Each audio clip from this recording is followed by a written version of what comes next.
Welcome back, nerds. Fino here with a guide for Takasugi Shinsaku. Apparently that's how it's pronounced, or at least that's as close as I can get.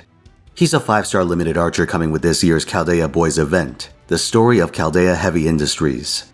Fun fact, the last 5-star limited archer we got was Sei Shonagon, which was about 3 years ago. Not a lot of love for archers as of late. And if you've seen some of Musashi's buff, you know things are going to get a lot worse for them. But that's a subject for another day. Today we're going to see if Takasugi has what it takes to make any kind of splash in this packed year of years. Leading things off is Unconventional Child Prodigy. Names are tentative. This is a party-wide 3-turn buster and quick buff, and it comes with 1 stack of overcharge. The hybrid buff assists with his general playstyle and pairs nicely with Ruler Scotty's buff package. The overcharge though is something mainly for his teammates, much like his second skill. That would be Innovate, Armaments of Reformation. This is a targeted 3-turn crit buff and single-turn cooldown reduction skill. This is very much meant for you to pass on to another attacker in multi-core setups. Takasugi can target himself and he does benefit from crit damage, but he has the Okuni problem where his cooldowns are made ever so slightly longer because of this effect. If you're going hard on Takasugi as your centerpiece, you should pair this with the future cooldown reduction append skill. Also remember to use this skill last. I, for one, neurotically press my buttons from left to right, so autopiloting skill 2 and 3 is a thing I tend to do on other servants. So if you're like me, remember to think twice with Takasugi. Speaking of skill 3, we have Retaining the Spirit of Japanese. This one gives him guts, a 30% battery, and 3 turns of attack. As is standard with 30%ers, you should pair this with the starting charge append skill. So yeah, if you're wanting to run Takasugi as a serious main attacker, you're on the hook for 2 separate append skills. Sooner or later, you'll want to pick up extra copies for those servant coins. Takasugi's Noble Phantasm is Ultra Advanced Reformation, Kiheitai. This is an AoE quick attack. Its overcharge grants a single turn of preemptive rainbow buffs and 3 turns of crit damage. That's right, a ramping crit buff. Not too shabby, right? Unlike his append skills, this is something you can take advantage of even at NP 1. With 2 buster cards, he's capable of cashing in too.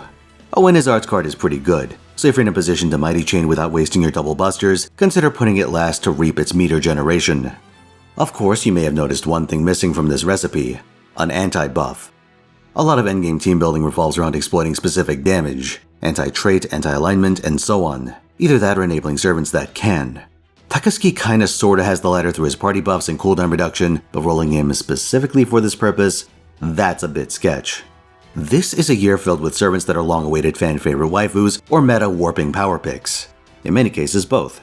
How much wiggle room is there for you to roll a guy who's not bad, but just decent? Did you love him enough to read Good a Close Call? I don't know about you guys, but I was in my Yu-Gi-Oh phase at that time, so reading and I were sworn enemies.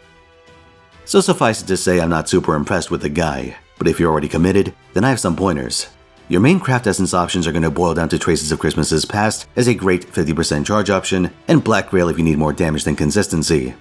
As for utilizing his face cards, you can either sequence Mighty Chains to go NP Arts Buster for a big crit, or NP Buster Arts to get more charge back. His arts card actually seems quite decent, so if you want to ramp his NP's crit effect as much as possible, you should make use of this resource. Because of his 2Q2B deck and crit focus, he benefits even more from Ruler Scotty than usual. You should run 2 of her up front unless you're trying to do a multi-core team. For a bit of fun, you could also pair him with the future Yui Shosetsu, who's added to the game early next year.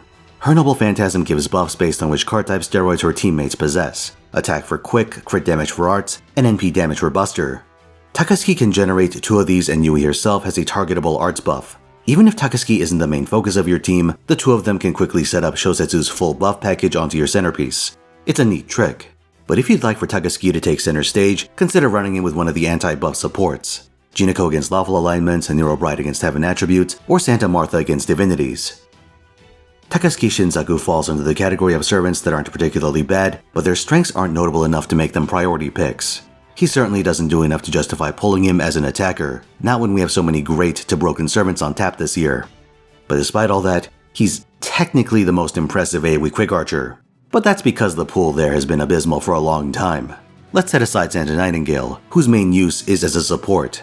Between Takasugi's Sei Shonagon, Atalanta, and Summerelia, he's probably the best for general usage at comparable NP levels. But in practical terms, you should just tough it out with the Atalanta or Celia you already have.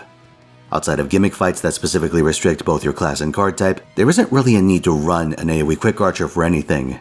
The good quick servants currently are the ones that provide either a high degree of utility, or they can blow up third wave enemies with specialized damage.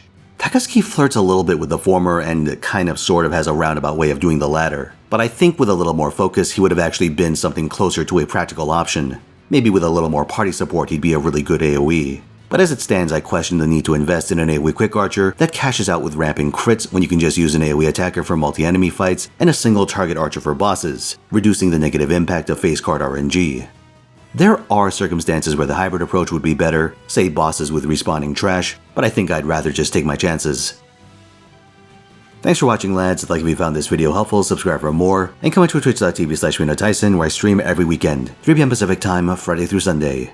This coming week, my plan is to play the Yu-Gi-Oh! Early Days collection on Friday, Mecha Break on Saturday, and FGO on Sunday. I'll be rolling for Takasugi on that day, so you won't want to miss it. See you there.